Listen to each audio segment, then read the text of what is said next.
लोगों के पास बहुत है भरोसे, मगर मुश्किल यही है कि भरोसे पर शक है और अपने शक पर भरोसा है। स्लीपर सेल को पहचानना मुश्किल तो नहीं, लेकिन मुश्किल है आप इन्हें पहचानने के बाद भी इन पर भरोसा कर लें। जब घड़ी में बजते हैं रात के 8 तो न्यूज इंडिया पर होती है सत्य की विजय की बात। सत्य जो कभी झुकता नहीं, कभी हारता नहीं, कभी असत्य से हमेशा जीतता है, पराजित होता नहीं। स्वागत है आपका हमारे 100% रिसर्च वाले शो सत्य की विजय में। हमारा मकसद आपको रिसर्च के माध्यम से खबर का हर पहलू दिखाना है, जिससे आप अपने स्तर पर खबर का पूरा विश्लेषण कर सके। नमस्कार, मैं हूं विजय त्रिवेदी। आईएसआई का प्लान, पीएफआई बना हथियार, स्लीपर सेल का जाल, आतंक का अदृश्य मॉड्यूल।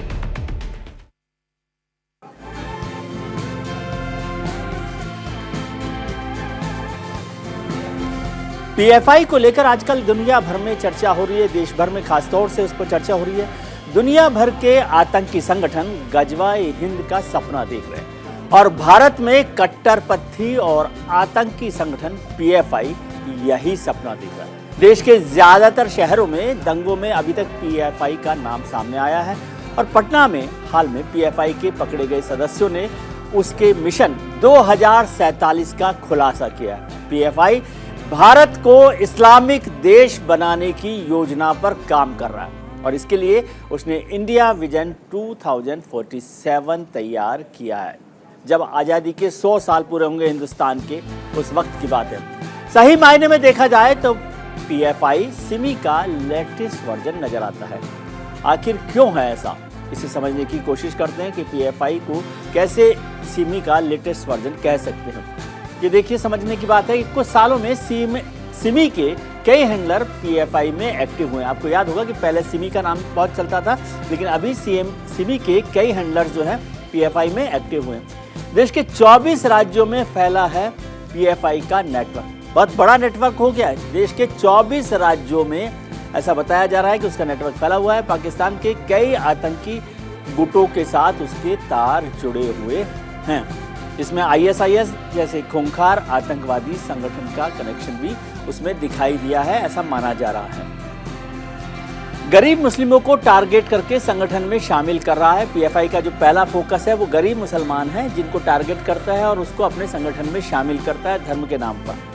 धर्म के नाम पर लोगों को आतंकी बनाने की ट्रेनिंग दे रहा है। आतंकी बनाया जा रहा है और उसमें धर्म का, मजहब का एक तड़का दिया जा रहा है। समझे?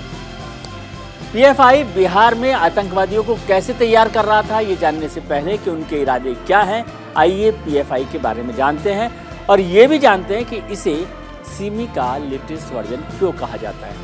पीएफआई एक चरमपंथी इस्लामी संगठन है। ये खुद को पिछड़े और अल्पसंख्यकों के अधिकारों के लिए आवाज उठाने वाला संगठन बताता है। पॉपुलर फ्रंट ऑफ इंडिया का ये गठन 2006 में हुआ, जिसमें कहा गया पॉपुलर फ्रंट ऑफ इंडिया नाम का, इसका जो पीएफआई का पूरा नाम है पॉपुलर फ्रंट ऑफ इंडिया, इसका गठन 2006 में हुआ था। पीएफआई एक चरमपंथी इस्लामिक संगठन है, ऐसा दावा किया जाता है। बल्कि वो काम जिस तरह से कर रहा है, उसका आतंकी होने की संभावनाएं बहुत ज़्यादा दिखाई दी। पीएफआई की स्थापना एनडीएफ के उत्तराधिकारी के तौर पर हुई थी। पीएफआई की जो स्थापना है वो एनडीएफ के उत्तराधिकारी के तौर पर हुई और संगठन की जड़ें केरल के कालीकट से जुड़ी। सबसे पहले वहाँ पर इसका कनेक्शन दिखाई दिया। संगठन की जड़ें जो है केरल के कालीकट से हुई और दिल्ली के शाहीन बाग में इसका मुख्यालय कहा जाता है। इसका जो मुख्यालय है, हेडक्वार्टर जो है, वो दिल्ली के शाहीन बाग में है। पिछड़ों और अल्पसंख्यकों के हक में आवाज उठाने का दावा ये संगठन पीएफआई करता है। सामने के तौर पर वो अल्पसंख्यकों के हक की आवाज उठाने वाला दावा करता। ऐसा शायद ही कोई मौका हो जब देश में माहौल खराब करने के मामले में पीएफआई का कहीं ना कहीं से कोई कनेक्शन ना निकलता हो। चाहे बाबरी मस्जिद गिराए जाने के वक्त की बात हो या फिर 2 साल पहले सीएए और एनआरसी को लेकर माहौल खराब करने का मामला हो, या फिर दिल्ली के मुस्लिम बहुल इलाकों में दंगा कराने की साजिश।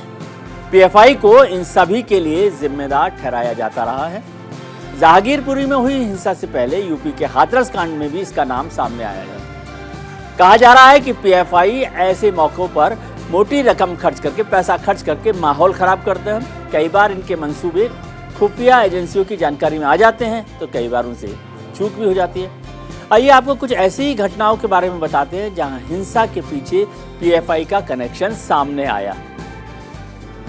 पटना में पीएम मोदी पर हमले की जो साजिश थी वो भी उसी मामले में थी। दिल्ली दंगों में पीएफआई का नाम आया था, जिसमें चर्चा हुई थी।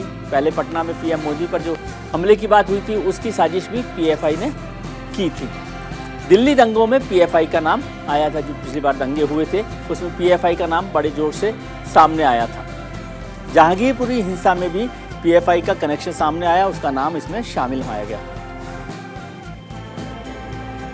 इसके अलावा हाथरस कांड में भी, जहांगीरपुरी के अलावा हाथरस कांड में भी पीएफआई का नाम आया कि ये जो संगठन है वो इस कांड में शामिल है। इसकी चर्चा हुई थी। कानपुर में जो हिंसा हुई उसमें भी इसका नाम आया पीएफआई का। हाथरस कांड में आया, जहांगीरपुरी की हिंसा में आया, दिल्ली के दंगों में आया और फिर खरगोन हिंसा में भी पीएफआई का कनेक्शन सामने आया है। जो खरगोन में हिंसा हुई है और केरल में कई राजनीतिक हमलों में पीएफआई का नाम बताया जा रहा है। केरल में जो कई अभी राजनीतिक हमले हुए, पॉलिटिकल अटैक्स हुए पॉलिटिकल लीडर्स पर, उसमें भी आया। 2013 में एबीवीपी यानी अखिल भारतीय विद्यार्थी परिषद के नेता की हत्या में भी पीएफआई का कनेक्शन देखा गया था। 2015 में एक प्रोफेसर का हाथ काटा, वो व्यक्ति भी पीएफआई से जुड़ा हुआ था। जबरन धर्म परिवर्तन में भी पीएफआई का नाम सामने आया है कि कई जगहों पर धर्म परिवर्तन जबरन कराने में भी ये शामिल रहा है संगठन। हिंसा और दंगों में पीएफआई का नाम सामने आने के बाद पीएफआई पर बैन लगाने की मांग भी तेज हो गई है। इस मुद्दे पर राजनेताओं ने हमें क्या कुछ कहा है, इसको भी आपको सुनाते हैं। पहले से जैसे ऑर्गेनाइजेशन को जो गोवा में अभी थोड़े से अपने ज़्यादा आगे बढ़ रहे हैं उनको बैन करने की ज़रूरत है, क्योंकि ये अलगाववादी संगठन है और इस अलगाववादी संगठन को मैंने स्टॉप करने के लिए definitely will recommend for the government of India. PFI जो भारत में एक आतंक का माहौल बना दिया है और उनको ट्रेनिंग देने का काम हमारे बिहार से लेके अन्य राज्यों में, पीएफआई पर अब लगता है निश्चित इन पर प्रतिबंध होना चाहिए। और जहां तक पीएफआई की बात है, पीएफआई का सीधा एजेंडा है भारत को गजवाए हिंद इस्लामिक इंडिया में परिवर्तित करना, वो भी जिहाद से, हिंसात्मक जिहाद से। जो 25 अप्रैल 77 को अलीगढ़ में बनाया गया था, एजेंडा था भारत को इस्लामिक देश में परिवर्तित करना, वही एजेंडा पीएफआई का है।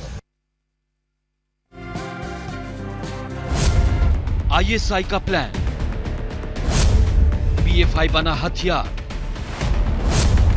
स्लीपर सेल का जाल, आतंक का अदृश्य मॉड्यूल। आज इसी मुद्दे पर चर्चा करने के लिए हमारे साथ खास मेहमान जुड़ रहे हैं। एडवोकेट संजय उनियाल साहब हमारे साथ हैं, जो राजनीतिक विश्लेषक हैं।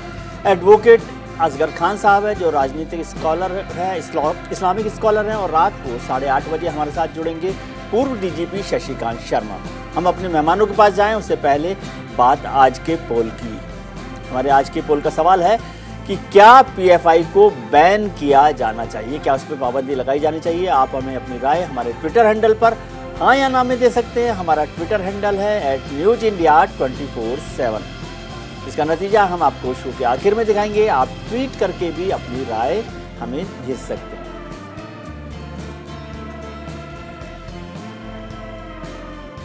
हमारे साथ संजय उनियाल साहब भी जुड़ गए हैं, एडवोकेट हैं, राजनीतिक विश्लेषक हैं। और असगर खान साहब भी जुड़ गए हैं, जो इस्लाम के जानकार हैं, राजनीतिक विश्लेषक हैं और समाज में उन्होंने बड़ा काम भी वो लगातार करते रहे हैं। असगर खान साहब, सबसे पहले आपके पास आना चाहता हूं। पीएफआई को लेकर पूरे देश भर में चर्चा हो रही है। आप इस सब संगठनों को और इन सब चीज़ों को बेहतर तरीके से समझते हैं। मेरा मसला पीएफआई को लेकर है, लेकिन उससे आगे चलकर हम चर्चा करना चाहते हैं कि पीएफआई या जो इस तरह के संगठन हैं वो हिंदुस्तान में, हमारे मुल्क में स्लीपर सेल के वास्ते, स्लीपर सेल के माध्यम से काम करते हैं। और ये जो स्लीपर सेल हैं वो हमारे समाज का भरोसा तोड़ते हैं। इसको आप कैसे देखते हैं, पीएफआई और स्लीपर सेल्स? देखिए, सबका अपना अपना अंदाज है सोचने का। जी। और अपनी अपनी सोच है। जी देखिए, पहले मैं बात के शुरू में ये बता दूं कि ये मुल्क हमारा है, जी हम इससे प्यार करते हैं और बेपनाह प्यार करते हैं। हुब्बुल वतनी का जज्बा हम सब के दिल में है, रहना भी चाहिए, जी और मुल्क हमारे लिए सबसे आगे है। जी लेकिन एक चीज़ कभी कभी हमें दुख देती है कि जब हम एक ही चीज़ों को दो चश्मे से देखते हैं। जी अगर कोई ऐसी बात है तो देखिए, बामुकाबले इसके, चूँकि मैं बार बार ये बात कहता हूँ आपकी सारी डिबेट्स में कि भाई अगर अपने विचार रखो सारी डिबेट्स में, अपनी बात कहो, उसके बाद जब डिबेट ख़त्म होने को तो एक आवाम को, चूँकि सारा मुल्क नहीं पूरी दुनिया आपके चैनल को देखती है, जी तो एक ऐसी बात रखो जो अच्छा मैसेज जाए, प्यार का मैसेज जाए, जी। भाईचारगी का मैसेज जाए, कौम की और मुल्क की तरक्की का मैसेज जाए। ये ना हो कि हम आपस में जहर उगलें और नफरत को फैलाएं, जी। ऐसा बिल्कुल नहीं होना चाहिए। जी। इसी के साथ मैं ये बात कहना चाहूँगा कि अब PFI पे जो हमारा मुद्दा है हम उस पर आ जी। जाएं। हम इससे पहले कि अपनी कयास आराई कर रहे हैं, देखिए हालांकि बैन लगना, मैं पहले शुरू में बता दूं, चूँकि वकील हूँ इसलिए इस नुक्ते नज़र से, कानून के नुक्ते नज़र से भी बता दूं कि उसका एक अपना प्रोसेस है, वो प्रोसेस होगा, उसके बाद फिर अगर ठीक कोर्ट है। जी। उसमें अपना कुछ ऑब्जर्वेशन देगी या ऑर्डर देगी तब वो होगा, अदरवाइज नहीं। लेकिन हमें ये चाहिए अपने चैनल पे जो उनके सरगना हैं, जो उनके पोस्ट होल्डर हैं, उनको बुलाइए और उनसे एक ही सवाल कीजिए कि आपके PFI में आपके एम्स एंड ऑब्जेक्ट्स क्या है। जी। भाई हो सकता है हम गलत समझ रहे हों, जी। हम उनको खमखा में उन पे निशाना लगा रहे हों, उनको, उनकी सोच को, उनके, सर, हमने और वो उनके कदम साथ कोशिश उनके की, ना वो हो नहीं आना जिनको हम चाहते। मान के चल रहे हैं कि सब, जी, हमने कोशिश की कि उनसे बात अगर हो। नहीं तो अगर हाँ, इतनी बात तो आप किसी तरह भी पूछ सकते हैं कि भाई ठीक है, आप चाहे हमें लिख के भेज दो आपके PFI के एम्स एंड ऑब्जेक्ट्स क्या है, ठीक है। उस पे हमारे इंटेलिजेंस को नजर रखनी चाहिए। साथ ही साथ हर रोज आपने भी कहा और भी लोग कहते हैं साहब फंडिंग होती है, पाकिस्तान से तार है, हिंदुस्तान के बाहर से तार है। देखिए ये हम निशाना लगाते हैं अपनी इंटेलिजेंस की तरफ, हम अपनी इंटेलिजेंस का फेल्योर बताने की कोशिश करते हैं, अपनी सरकार का फेल्योर बताने की कोशिश करते हैं, इस मुल्क के एडमिनिस्ट्रेशन का फेल्योर बताने की कोशिश करते हैं। उस तरफ निशाना नहीं लगाना चाहिए। हम पहले सर, इसको आप क्या positive समझते हैं way में इसके देखें। बारे में? जी। एक हमारी आदत बन गई है। जी। मैं ये समझता हूँ कि ये एक अच्छी ऑर्गेनाइजेशन है। जो लोग जब मेरे टच में आए हैं, कभी इन्होंने मुझसे कभी ऐसी बात नहीं, मेरे टच में है, जी। मुझसे मिलते हैं, मैं इनसे मुलाकातें करता हूँ, मेरे पड़ोस में भी हैं, जी। जहाँ मैं रहता हूँ, तो वहाँ कभी भी इन्होंने कोई ऐसी टेररिज्म की बात नहीं करी, मुल्क के खिलाफ कोई बात नहीं करी, हमेशा मुल्क से वफादारी की बात करी। मैं साथ ही साथ एक बात और बता दूं, चूंकि इसको मजहब से भी जोड़ के बात करते हैं, मजहब नहीं सिखाता आपस में बैर रखना, हमने ये बात कही थी। हम मजहब की बात ही नहीं कर रहे सर, कि जो ये कुछ इकबाल- इंटेलिजेंस इकबाल का एजेंसीज शेर, के ये कुरान का भी ऐलान है। जी, अभी हमने ग्राफिक्स में बताया कि जो इंटेलिजेंस एजेंसीज ने कई घटनाओं में PFI का कनेक्शन जोड़ा है, इसलिए इस पर चर्चा हो रही है। देखिए बिल्कुल सही बात कही आपने, लेकिन मैं अगर एक सवाल करूं, तमाम आपके इंटेलिजेंस और हिंदुस्तान भर के, टेररिज्म एक चीज है जिसके हम सब खिलाफ हैं और होना भी चाहिए जी। और उसमें कितनी वारदातें होती हैं और लोगों को अरेस्ट किया जाता है, उसकी रेट ऑफ कन्विक्शन आपको मालूम है जी 2% है जी। तो ये सारी चीजें, ऐसा क्यों होता है? नहीं होना चाहिए भाई। अगर किसी की जिंदगी का आधा हिस्सा जेल में गुजर गया, उसके बाद आपने उसको बरी भी करा दिया, तो उसके बेचारे का आधी जिंदगी, और उसके साथ एक आदमी के साथ एक जिंदगी नहीं होती है। अगर उसकी फैमिली है तो कम से कम मिनिमम 50 से 100 लोग उसके पीछे खड़े होते हैं जी। परिवार के लोग खड़े होते हैं उसके इंतजार में, जिनकी जिंदगी बर्बाद होती है, जिनका फ्यूचर, जिनका मुस्तकबिल खराब होता है। तो ये सब चीज़ें हमें इस तरह, मैं बार बार ये कहता हूँ कि हमें पॉजिटिव सोच के साथ चलनी चाहिए। हाँ, अगर कोई ऐसी जहरीली चीज़ है, अगर कोई नासूर है, तो जिस्म के उतने हिस्से को हमें काट के फेंक देना चाहिए, ये बिल्कुल सही बात है। ठीक है, लेकिन उसको पहले पूरी तस्दीक करें। हम टेस्ट कराने से पहले, डॉक्टर से पूछने से पहले हम कह दें कि जी ये तो नासूर है, नो, ऐसा नहीं होना चाहिए। ठीक है। संजीव उनियाल साहब भी हमारे साथ जुड़े हुए हैं। संजीव साहब, आपने असगर खान साहब की बात सुनी, उनका बात में दम है कि भाई आप इसको देखिए किस तरह से है, हर एक चीज़ पे शक कर लेना बिला वजह, वो एक बड़ा कारण होता है जिससे ये होता है। और क्या इंटेलिजेंस एजेंसी के फेल्योर आप मानते हैं इसको? और जैसे असगर खान साहब ने कहा कि वो एक अच्छा संगठन है, समाज के सेवा में या जो भी काम है सामाजिक कार्यों में लगा हुआ है। कि पीएफआई, एसडीपीआई, सिमी आपस में कनेक्ट होते हैं, कॉमन लोग इधर से उधर चले जाते हैं। यूएपीए के कानून को खास तौर से इसके लिए तैयार किया जाता है, शासनम दंडेन की उस पॉलिसी को कार्यान्वित किया जाता है। पर लोग भूल जाते हैं कि 72 साल की वो सरकार चली गई है। आज वो सरकार है जो ट्रांसपेरेंट सरकार है, जो सर्जिकल स्ट्राइक करना जानती है, ट्रिपल तलाक को खत्म करना जानती है, 370 को एक झटके में हटाना जानती है। तो ये वो लोग हैं जो कि नॉर्थ ईस्ट दंगों से लेके सीए के दंगों तक, और आप देखिए फार्मर्स आंदोलन में भी शैतानियां की गई और पीएफआई का जो फंड लोगों तक पहुंचा वो सबके सामने है। और जनाबे अली बताते हैं, मेरे पड़ोस में बहुत शरीफ लोग रहते हैं, यही वो बात है कि जिसकी वजह से ये चौड़े होते जा रहे हैं, ऑक्सीजन का काम करते हैं। मैं सिर्फ एक बात कहना चाहता हूं विजय जी, ये 2% का जो रेशियो उन्होंने बताया, पहली बार तो 8% का रेशियो है वो जो आपने बताया कि जो लोग पकड़े जाते हैं और जिन पे जुर्म साबित किए जाते हैं। इसका लाइव एग्जांपल मैं आपको देता हूं कि रुबिया को पकड़ने के बाद, रुबिया जैसी मुफ्ती मोहम्मद की सेकंड डॉटर, महबूबा की बहन, कितनी पावरफुल फैमिली होने के बावजूद, कितनी पावरफुल फैमिली होने के बावजूद ये नहीं बता पाई डर के मारे कि हाँ यासीन मलिक एंड कंपनी ने उसको किडनैप किया था। इट स्पीक्स कि एडमिनिस्ट्रेशन किस तरह से चीजों को पकड़ने की कोशिश करता है, पर फ्री एयर में लोग घूमते रहते हैं क्योंकि इतनी पावरफुल फैमिली भी उसकी शिनाख्त नहीं कर पाई। परंतु अब जब शासन पलटा, जब स्ट्रॉन्ग सरकार आई, जब एडमिनिस्ट्रेशन ने अपना पूरा दिखाई पकड़ा, तो अब देखिए कि वही रूबिया इस बात का एग्जाम्पल बताते हैं कि जब तक आप उनको 2% लोग क्यों होते हैं, क्योंकि लोग डरते हैं ऐसे टेररिस्टों के साथ, उनकी फैमिली डरती है, उनको आगे नहीं आने देती। विटनेस जो है दोबारा से जो है बैक चले जाते हैं, यू टर्न मारते हैं। ये रीजन है कि जिसकी वजह से वो पकड़े नहीं जाते हैं। परंतु आप ये मत सोचिए कि उनकी फैमिली की बात करेंगे, जिनको लाखों लोगों को उन्होंने मार दिया, उनका क्या होगा। आप ये सोचिए, रुबिया को छुड़ाया गया तो कितने टेररिस्ट को छोड़ा गया, कितने खतरनाक टेररिस्टों को आपको ध्यान होगा। इतनी ज्यादातर आज भी वही सारे टेररिस्ट आज भी जो है छाती पे मूंग दल रहे हैं हिंदुस्तान की। तो आप उनकी फैमिली की चिंता करते हैं।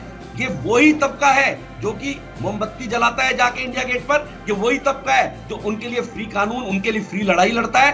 ये वही तबका है जो लगातार मीडिया में जाकर उनको संरक्षित करता है। विजय जी, हमें आंखें खोलनी चाहिए और अपने टॉपिक को और अपनी चीजों को भी ठीक से परिप्रेक्ष्य में रखना चाहिए। ये हर एक प्रेस वाले का फर्ज है।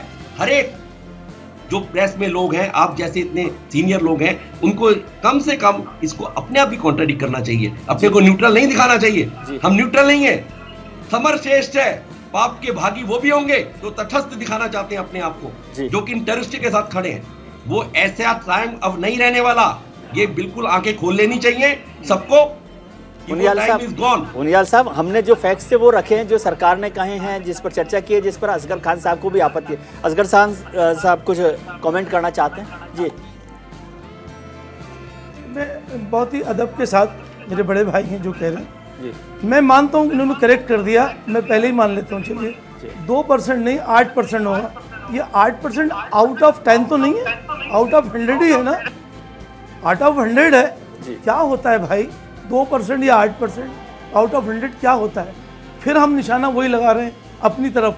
जब हम किसी की तरफ एक उंगली उठाते हैं तो बाकी की 3 उंगलियां हमारी अपनी तरफ निशाना लगाती हैं। जहां तक सरकार की आप बात कर रहे हैं, जहां सरकार की आप बात कर रहे हैं, एक मिनट सुन लीजिए। सरकार तो हम वो कहते हैं 10% के लोग अगर अच्छा काम कर रहे हैं, मैं इस मुल्क के हर उस शख्स की हिमायत करूंगा जो मैं इस मुल्क के, सुन लीजिए एक मिनट उनियाल साहब, नहीं आप बोलेंगे, ऐसे बात नहीं होगी। उनियाल साहब, असगर खान साहब को बोलने दीजिए। जी, मैं बोल लूँ, आप पूरा बात का जवाब देना। जी, मैं हर ऐसे शख्स के साथ खड़ा हूँ जो मुल्क की हिमायत में है और जो थोड़ा सा भी अच्छा काम कर रहा है। हम यहाँ पे भूख की बात नहीं करते, हम रोजगार की बात नहीं करते, तालीम की बात नहीं करते, किसान जो चीखें मार रहे हैं उनकी बात नहीं करते, जो लिंचिंग हो रही है उसकी बात नहीं करते। हिंदू मुस्लिम की बात करेंगे, मंदिर मस्जिद की बात करेंगे या निशाना बनाएंगे। एक मिनट भाई, एक मिनट सुन तो ले, आप सुन तो ले, अरे आप सुन तो ले भाई, आप कर लेना, आप कर लेना। आप उस पार्टी की तारीफ कर रहे हैं, आप उस पार्टी की तारीफ कर रहे हैं जिनका हाथ उदयपुर के इनोसेंट लोगों की गर्दन काट दिया था। उनियाल साहब, रियाज का एक तार पाकिस्तान से जुड़ा था और एक तार बीजेपी से जुड़ा था। अरे भाई साहब, बीजेपी तो बता रहे हो आप। ठीक है, अभी तक इस पर आगे बढ़ते हैं। ये भी नहीं कहा। उनियाल साहब, आता हूं आपके पास। उसके बड़े बड़े सर तंत्रजुदा के बारे में क्या राय है आपकी? सीएफआई के बारे में क्या राय है आपकी?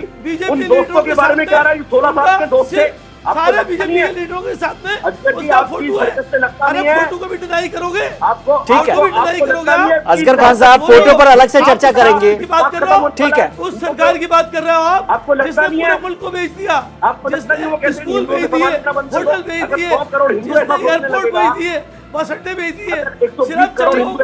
उनियाल साहब, आता हूँ आपके पास, आता हूँ। असगर खान साहब, ठीक है, गरीब आदमी भूखा। ठीक है। पीएफआई का आज का नेटवर्क देश के 24 राज्यों में फैल चुका है और कई छोटे संगठन उसके लिए काम कर रहे हैं, ऐसा कहा जाता है। आइए आपको बताते हैं कि कैसा है पीएफआई का जाल और अब तक उस पर क्या एक्शन हुआ है। पीएफआई का जाल और उसका एक्शन क्या है। आईईडी बनाने और जमीनी स्तर पर खुफिया जानकारी जुटाने के लिए वो ट्रेन करते हैं, प्रशिक्षक उनके पास होते हैं। देश के कई राज्यों में छात्र शाखा कैंपस फ्रंट ऑफ इंडिया का नेटवर्क है। 2012 में केरल पुलिस ने केरल हाई कोर्ट में कहा था कि ये सिमी का ही नया रूप है पीएफआई। कई राज्यों ने पीएफआई पर प्रतिबंध लगाने, पाबंदी लगाने की मांग की। पीएफआई भारत में इस्लाम के तालिबानी संस्करण को थोपना चाहता है, ऐसा कहा जाता है। देश के उदारवादी मुस्लिम संगठनों को हटाना चाहता है। फंड इकट्ठा करने के लिए खाड़ी देशों का दौरा करता है। पीएफआई का नेतृत्व 13 साल में पीएफआई और उसके सहयोगी संगठनों को 118 करोड़ रुपए दिए गए। ईडी ने अब तक पीएफआई से जुड़े 33 बैंक खाते सीज किए हैं। 2009 से अब तक पीएफआई के खातों में 60 करोड़ रुपए जमा हुए हैं। आरआईएफ के खातों में 2010 से अब तक 58 करोड़ रुपए जमा हुए हैं।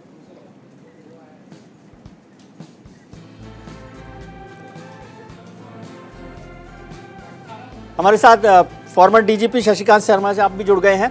सर, आता हूं खान साहब आपके पास भी। सर, आपका बहुत बहुत स्वागत है। समझना चाहते हैं हम आपसे, अभी बात हो रही थी पीएफआई को लेकर और स्लीपर सेल को लेकर, तो आप कैसे देखते हैं इस बात को? असगर खान साहब का कहना है कि वो एक सोशल वर्क करने वाला ऑर्गेनाइजेशन है, उसमें ज़्यादातर लोग वो काम कर रहे हैं।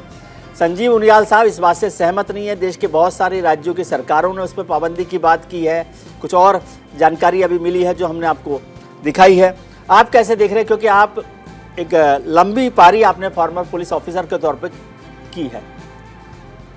देखिए, इसमें बात यह है कि चलिए, मैंने पूरी आप लोगों की गुफ्तगू तो नहीं सुनी थी, पर इतना मैंने थोड़ा सुना। एक सज्जन कह रहे थे कि ये पूरा सोशल सर्विस वाला ऑर्गेनाइजेशन है जिसमें कि ऐसी कोई समस्या नहीं है, और दूसरे सज्जन कह रहे थे कि काफी कुछ है, आपने भी इसके बारे में बताया जी। लेकिन कुछ बातें तो सीधी हैं, नो डाउट अबाउट इट जी। सबसे पहले तो मैं कहूंगा, देखिए, संगठन अगर सीधा है, अगर उसमें कोई सोशल सर्विस करता है जी, तो कोशिश मैं आपको प्रोजेक्ट करता हूं जैसे कि मैं एक फॉरेन एजेंट हूं, जैसे कि मैं एक फॉरेन पावर हूं जी। मैं किसी देश में, किसी इलाके में वहां पे कुछ हुड़दंग मचाना चाहता हूं जी। मैं किसको टारगेट करूंगा? मैं ऐसे लोगों को टारगेट करूंगा जिनको कि मैं समझा जाऊं सही गलत, उनको किसी तरीके से अपने इन्फ्लुएंस में ले लूं और उनसे अपना काम जो है वो करवाऊं। आमतौर पे आप देखें कि जो भी टारगेट्स बनते हैं वो एक तरीके से न्यूट्रल होते हैं, शरीफ होते हैं, जिनको कि हिंदी में कहते हैं, एक शब्द है, बरगलाया जाता है जी। ये भी आप मानेंगे कुछ मुल्क हैं दुनिया में जिनकी भारत की अखंडता और अक्षुण्णता के बिल्कुल खिलाफ है, जैसे पाकिस्तान हो गया। आज की तारीख में टर्की जो है वो बहुत कोशिश कर रहा है इस चीज़ के लिए, पैसे पूसे पे खूब बांट रहा है। एक चीज़ ये हो गई कि आप समझते हैं कि इन मुल्कों का जो कोशिश हो रही है, चाहे पैसा दे करके, चाहे समझा के, चाहे बुझा करके अपने रास्ते पे, अपने एजेंडा पे लाने की कोशिश कर रहे हैं, क्या वो इतने मूर्ख हैं कि ऐसा नहीं कर सकते हैं? और इंटेलिजेंस एजेंसीज, मैंने भी काम किया है इंटेलिजेंस एजेंसी में, हर इंटेलिजेंस एजेंसी में काम किया है, ये मैंने देखा है और ऐसा होता है।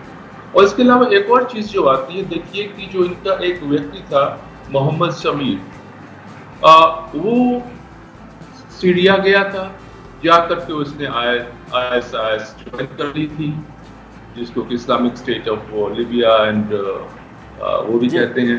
यस, वो ज्वाइन करके उसके ऊपर काफ़ी बातें ये भी आई इंटरनेशनल मीडिया में कि बहुत खूंखार किस्म का इंसान बन गया था।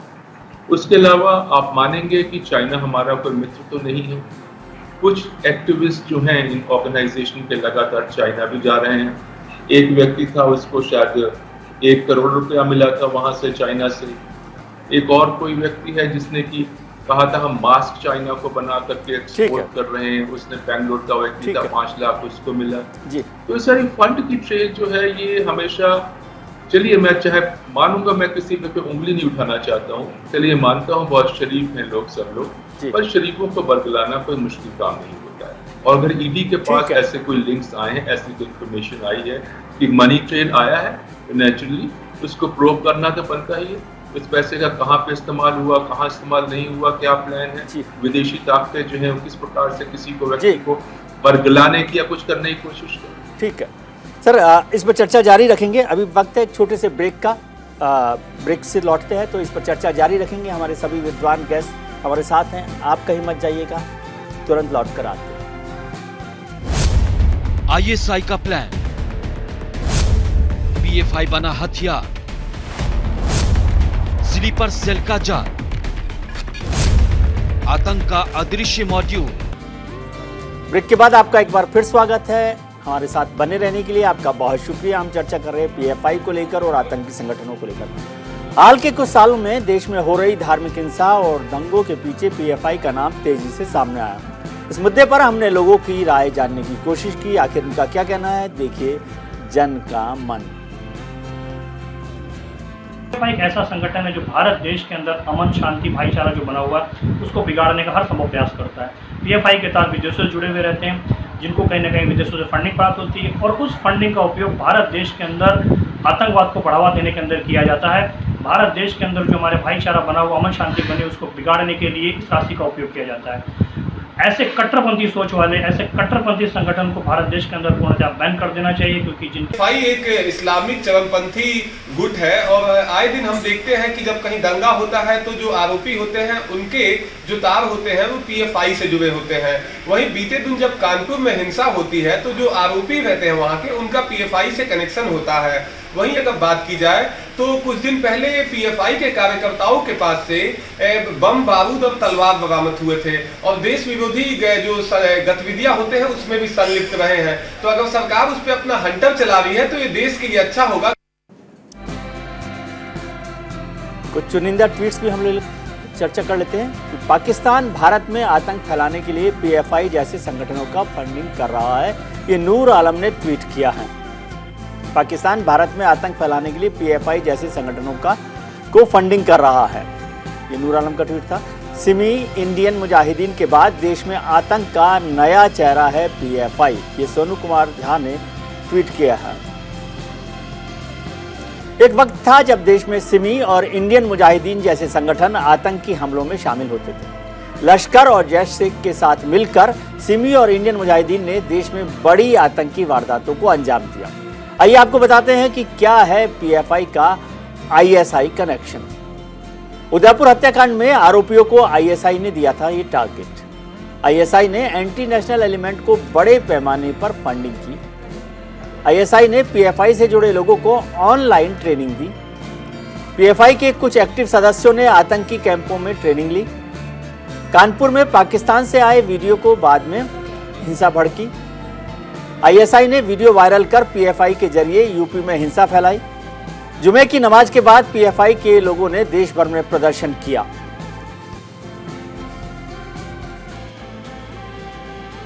असगर खान साहब हमारे साथ जुड़े हुए हैं और शशिकांत शर्मा साहब जो फॉर्मर DGP हैं वो हमारे साथ जुड़े हुए हैं। असगर खान साहब, ये जो कुछ ग्राफिक्स है, ये कुछ पॉइंट्स हैं जो इंटेलिजेंस एजेंसीज का कहना है, उनका दावा है कि ये सब है।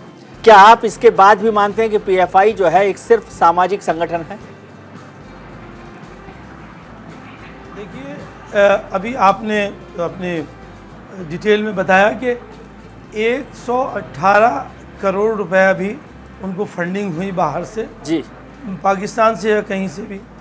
बड़ी अजीब सी बात है। मैं बहुत ही अदब के साथ ये बात आपके सामने रख रहा हूँ जी, चूँकि हमारे मुल्क की बात है। हम खुद चाहते हैं कि कहीं हमारे मुल्क या इसकी आन बान शान मान मर्यादा में कोई कमी ना आए जी। मैं इसलिए आपको एक इस चीज़ से हट के एक मिसाल देना चाहता हूँ कि इलाहाबाद में जावेद नाम के घर पर बिल्डोजर चला दिया गया। इल्ज़ाम कुछ भी था, पथराव का था या कुछ भी था, सही था या गलत था, मैं उसमें नहीं जा रहा हूँ, लेकिन बिल्डोजर चला दिया गया। मुझे आज तक भी, मैं खुद वकील हूँ, मुझे आज तक भी नहीं मालूम किस कानून के तहत चला दिया गया जी। एक सवाल और है, वो घर जिसमें जो उसके नाम पे भी नहीं था, उसकी बीवी के नाम पे था, पूरी फैमिली रहती थी, उसकी वजह से पूरी फैमिली को सफ़र करना पड़ा। मेरा एक और सवाल है कि क्या वो घर 1-2 घंटे में बन गया था? जी, वो कई महीनों में, सालों में बना होगा। अगर वो नाजायज कंस्ट्रक्शन था तो मैं ये पूछता हूँ वो हो कैसे गया? उसके लिए कौन जिम्मेदार है? नाजायज कंस्ट्रक्शन के लिए क्यों हुआ वो? आपने कितने लोगों को उसके लिए सजा दी है? अब तक कुछ नहीं हुआ, सिर्फ एक इनोसेंट इंसान का जिसके पीछे पूरी फैमिली थी, घर गिरा दिया। इसी तरीके से 118 करोड़ की बात है कि भाई हमारा इंटेलिजेंस क्या कर रहा था, कैसे वहाँ से यहाँ आ गई? अगर हमारा कोई आतंकवाद कहीं पे भी पूरे हिंदुस्तान के किसी कोने में भी फैल रहा है और वाकई सचमुच आतंकवाद है अगर वो, तो उसको नासूर की तरह अपने जिस्म से काट के फेंक देना चाहिए। लेकिन कानून क्या है? सवाल ये है कि हम जब लेकिन कहते हैं तो लोग उछल जाते हैं, कहते हैं नहीं भाई लेकिन अगर मगर की बात मत करो। भाई अगर मगर भी जरूरी है, हम इंसान हैं और हम सभी लोग पढ़े लिखे लोग हैं, अपनी सूझबूझ का इस्तेमाल कर सकते हैं। कानून क्या कहता है? कानून ये कहता है कि चाहे 99 गुनाहगार छूट जाए, बरी हो जाए जी, लेकिन एक बेगुनाह फंसना नहीं चाहिए, एक बेगुनाह को सजा नहीं होना चाहिए। ये हमारे शशिकांत जी, असगर खान साहब कह रहे हैं कि 99 जो है, बीच के अभी जैसे बात हो रही थी 2% या 8%, ठीक है, ये कोई रेट है? क्यों मैं कहता हूँ 8% मान लिए, 92% लोग बेगुनाह क्यों फंसते हैं? शशिकांत जी, ये बड़ा सवाल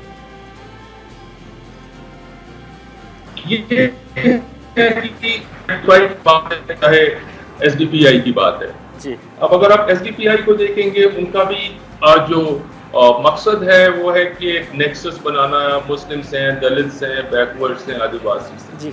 जैसे मैं कुछ समय पहले कह रहा था, जो गलीबल लोग होते हैं समझना बहुत आसान काम है उनको फंसाना।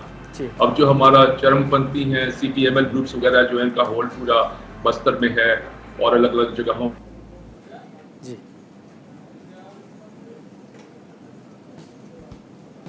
तो पॉलिसी रही है कि अगर कोई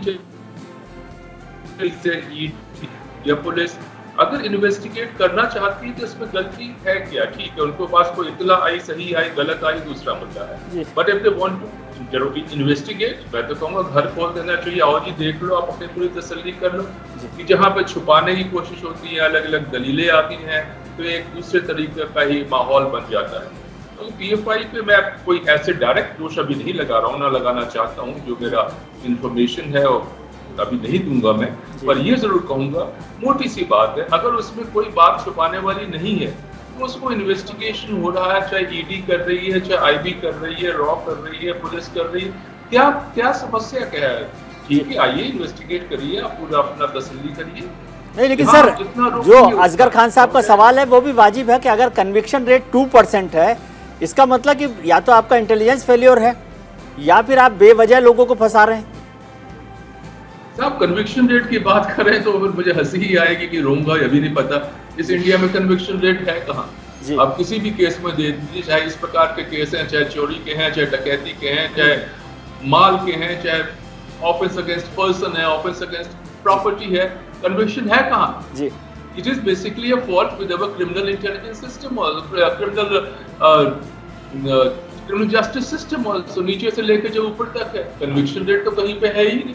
So I never go on figures। मैं तो सिंपल बात कहता हूँ कि देखिए, अगर कुछ नहीं है, साफ सुथरे हैं आप, तो आ जाओ भाई, घर खुला है, चेक कर लो जो करना है। लेकिन सर ये एक पुलिस ऑफिसर के लिए ये कहना तो ठीक है कि क्रिमिनल जस्टिस सिस्टम में ये फेल्योर है या इतनी उलझाव है कि वो कन्विक्शन रेट ठीक नहीं होती है, लेकिन जो आदमी इनोसेंट हो वो भी तो उसी में फंस रहा है ना, आपके क्रिमिनल जस्टिस का फेल्योर। जी, बिना शक, इसीलिए मैं कहता हूँ क्रिमिनल जस्टिस सिस्टम की बात कर रहा हूँ। आप मैं दूसरी स्टेट नहीं जाता, मैं आज की तारीख में पंजाब में हूँ। ठीक है साहब, पंजाब में हमारे यहाँ जब भी दबिश होती है कोर्ट्स की ओर से या किसी और से कि पकड़ो, तो कहते हैं एक साल में हमने 5,000, 25,000, 30,000 ऐसे भी आए हैं कि ड्रग एडिक्ट को पकड़ के अंदर डाल दिया। तो बाद में पता लगता है उसमें से आप कुछ एंड यूजर से, बाकी सारे फेक केसेस थे। ये जो एक सवाल खड़ा हो रहा है criminal justice system conviction rate नहीं है और those things. That is again the overall result there. No? But again हम उस असली मुद्दे पे आए कि ठीक है, PFI का नाम अलग अलग जगहों पे आ रहा है कि यहाँ पे दंगा हुआ, इसमें हिस्सा लिया, यहाँ से पैसा आया, ये आया, वो आया. मैं समझूंगा जो PFI के जो हेड हैं, जो उसको संभालते हैं, जो उसके कार्यकर्ता वगैरह, अगर आपको प्रूफ मिलता है तो ठीक है, काम कीजिए, प्रूफ नहीं मिलता है तो ठीक है, आप अपने रास्ते में अपने रास्ते. ठीक है. आर्ग्यूमेंट्स वगैरह में I don't believe in arguments, I believe in solid proofs. Okay, और प्रूफ मिलता है जबकि इन्वेस्टिगेशन होता है. अगर हमने कोई गलती नहीं की, आ जाओ भैया इन्वेस्टिगेट कर लो. ठीक है, ठीक है.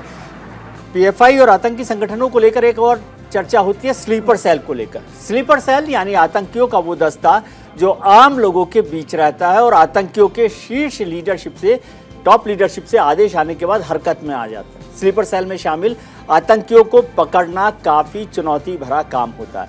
कारण ये कि ये आम लोगों के बीच आम आदमी की तरह रह रहे होते हैं, लंबे समय तक ये आम जिंदगी जी रहे होते हैं. आइए आपको बताते हैं कि आखिर क्या होते हैं स्लीपर सेल. आम लोगों को, स्लीपर सेल का मतलब है आम लोगों के बीच में रहकर आतंकियों का जो दस्ता होता है उसे कहा जाता है. आतंकी दुनिया के ये डीप कवर एजेंट माने जाते हैं. हैंडलर के जरिए आतंकी संगठनों से कनेक्ट रहते हैं स्लीपर सेल. आला कमान के आदेश के बाद एक्टिव हो जाते हैं. कई बार स्लीपर सेल में भर्ती आतंकियों को ये तक नहीं पता होता है कि वो क्या काम करने जा रहे हैं. यानी वो सीधे अपराधी नहीं होते. महीनों तक वो जासूसी सूचना इकट्ठा करते रहते हैं. कई बार उन्हें ये भी मालूम नहीं होता कि वो किसके लिए काम कर रहे हैं. आपको देखते हैं कि आखिर स्लीपर सेल में किस तरह से काम होता है, कैसे भर्ती की जाती है. गरीब और अल्पसंख्यकों को इसमें भर्ती किया जाता है.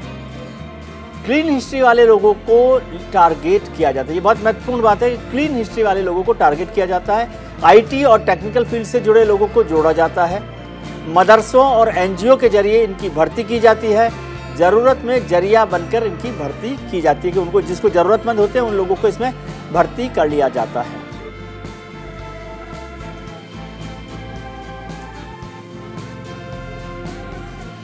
जैश ए मोहम्मद, इंडियन मुजाहिदीन, सिमी, लश्कर ए तैयबा जैसे कई आतंकी संगठन स्लीपर सेल की भर्ती करते हैं और फिर उन्हें आतंकी वारदातों को अंजाम देने के लिए इस्तेमाल करते हैं. एनआईए, रॉ जैसी भारतीय सुरक्षा एजेंसियां बड़ी मेहनत के बाद इन्हें धर दबोचती हैं और फिर कार्रवाई करती हैं. लेकिन इन्हें पकड़ना बहुत ही मुश्किल काम होता है.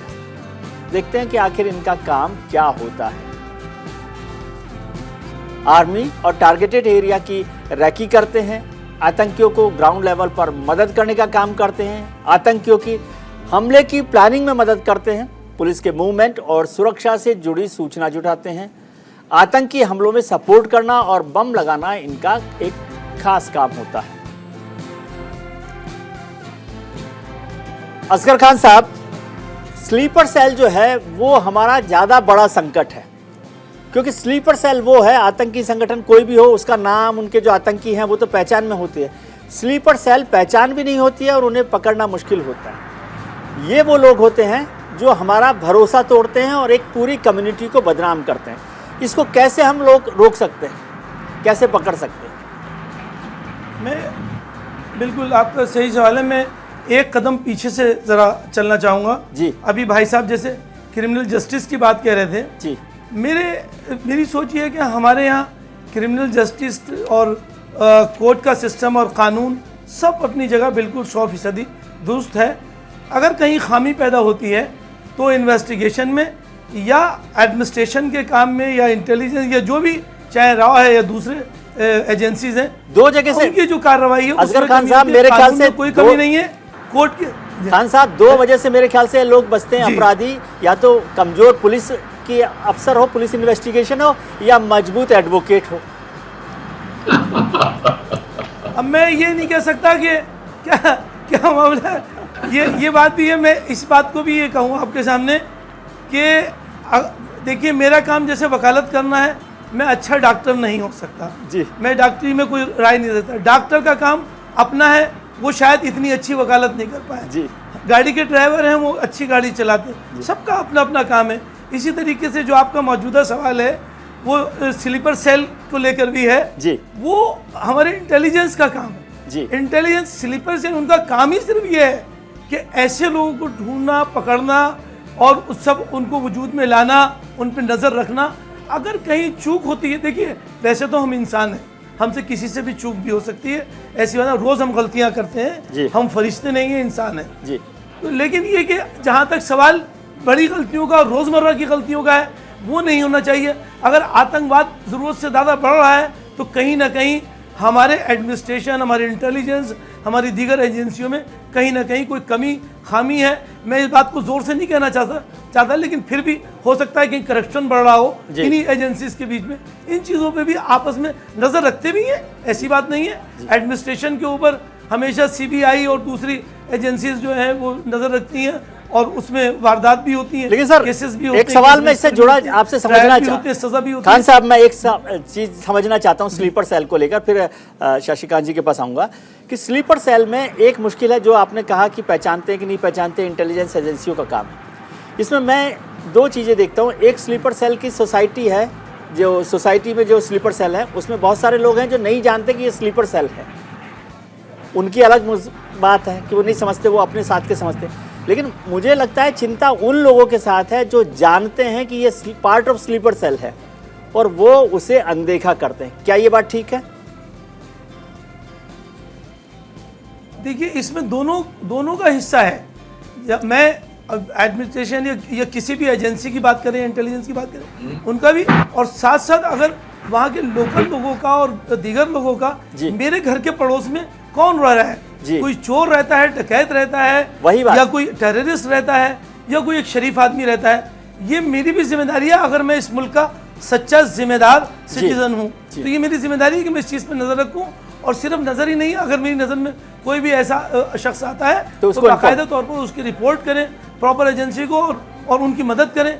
ये हमारा भी काम है, ये हमारा आपस में कोऑपरेट। हालांकि देखिए ऐसी बात नहीं है, ये लोग प्राइवेट तरीके पे सरकारी जितनी भी एजेंसीज हैं, अपने वो लोग रहते हैं जिनको कि ये जो खुफिया इनको बातें देते हैं और खुफिया चीज़ें बताते हैं, इन्फॉर्मर जिसे आप कहते हैं, खरीदो फरोख्त भी करते हैं, पैसे इन्फॉर्मर कह लीजिए, बिल्कुल इन्फॉर्मर, तो वो खुफिया रिपोर्ट देते हैं। ये सारी एजेंसीज में होता है। ये अब चाहे हम यहाँ पे ये कड़वा सच है हम कहें और कोई इसको इनकार कर दे, हमारे DCP साहब सामने बैठे शायद इस बात को मानेंगे कि ये एक सच है, चाहे कड़वा ही सच है लेकिन है, क्योंकि करीब से हमारा भी और पुलिस का दामन चोली का साथ है। रोजमर्रा हम चीज़ों को देखते हैं, सुनते हैं। तो सबसे बड़ी बात यही है, हम जो आंखें मीच के अगर हम PFI को कहें, मैं इसके हक में नहीं हूँ, आप उसको इन्वेस्टिगेट भी करें।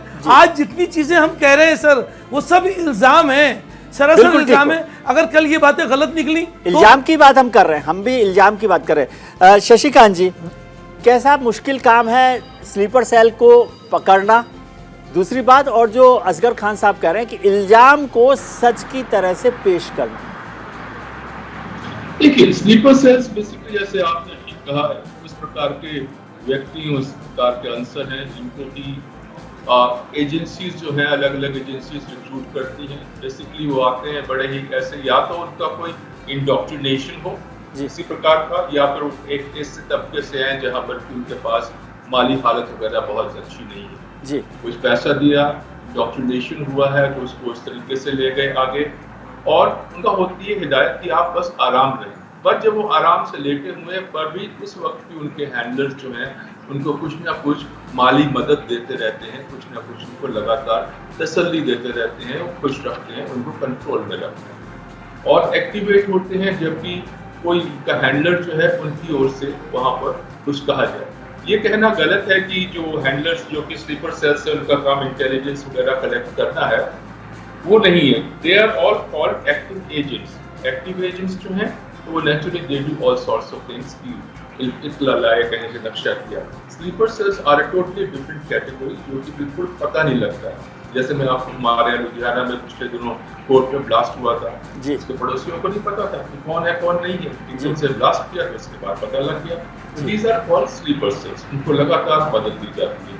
और दूसरी जो बात मैं कह रहा था क्रिमिनल जस्टिस सिस्टम की, पोस्ट क्रिमिनल जस्टिस सिस्टम ये नहीं है कि कानूनी लड़ाई या जजेस या वो मैंने कहा क्रिमिनल जस्टिस सिस्टम नीचे से शुरू होता है, कांस्टेबल से लेकर के केस के इन्वेस्टिगेशन में, प्रोसिक्यूशन में लेकर के ऊपर तक जाता है। और ये आज की तारीख में सबसे ज्यादा खतरनाक चीज है एनोनिमिटी। और जो स्लीपर सेल्स इसी चीज का फायदा उठाते हैं हमेशा, एनोनिमिटी का। उनको किसी को नहीं पता है कि वो कौन है, क्या कर रहे हैं, उनकी शख्सियत क्या है, उनका क्या है। जब एकदम से उभर के सामने आते हैं, they create a atmosphere of kind of suspense and they create a sense of horror all around. Okay, ये भी ये था। This is a very serious thing. ये लगातार कोशिश होती है हमारे यहाँ इंटेलिजेंस पुलिस एजेंसी वगैरह में भी सारी दुनिया में होती है कि स्लीपर सेल्स को निकालते जाओ और उनको निकाल के वीड आउट करते जाओ। तो वीडिंग आउट में समस्या ये आती है कई बार, जैसे कि कोई कन्विक्शन हो गया, किसी का कोई आइडियोलॉजिकल कन्विक्शन है, रिलीजियस कन्विक्शन है, व्हाटएवर इट इज, तो एक खड़े हो जाते हैं लोग कि नहीं जी आप तो गलत बात कर रहे हैं, ये स्लीपर सेल क्यों है नहीं, आप स्लीपर सेल है तो प्रूफ लाओ। भाई साहब प्रूफ तो तब आएगा when he indulges in some act, when he is caught, otherwise he's just living like a normal life कि कौन है कौन नहीं। ठीक है शर्मा साहब, वक्त मेरे पास कम है, आपसे इजाज़त चाहता हूं। आपका, असगर खान साहब का और संजीव उनियाल साहब का बहुत बहुत शुक्रिया कि आपने हमारे कार्यक्रम में हिस्सा लिया और अपना वक्त दिया। Thank you very much.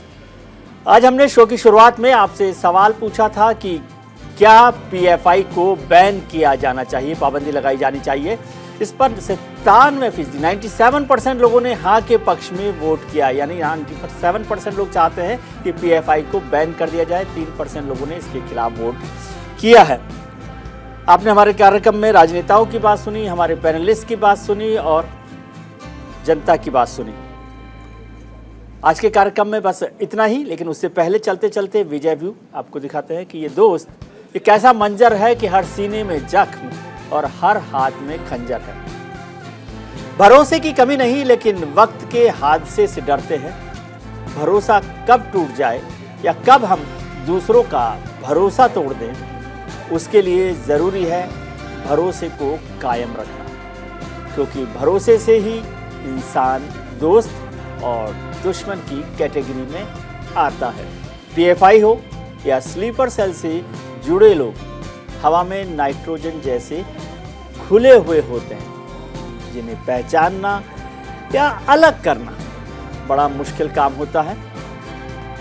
तभी तो ऐसे लोगों की चर्चा, ऐसे आतंकवादी संगठन अपने मंसूबों में कामयाब हो जाते हैं। ये आपके बीच, आपके साथ, आपके भरोसे को जीतकर आपके आसपास रहते हैं और कोशिश करते हैं मौका पाते ही आपको नुकसान पहुंचाते हैं। ये कोई नकली नोट या करेंसी या एक्सरे की रिपोर्ट नहीं है कि आप उन्हें रोशनी में पहचान सकें। उन्हें पहचानने के लिए एक काम करने की ज़रूरत है। एक ही तरीका है कि इन पर भरोसा करें, लेकिन थोड़ा TDS काश करें।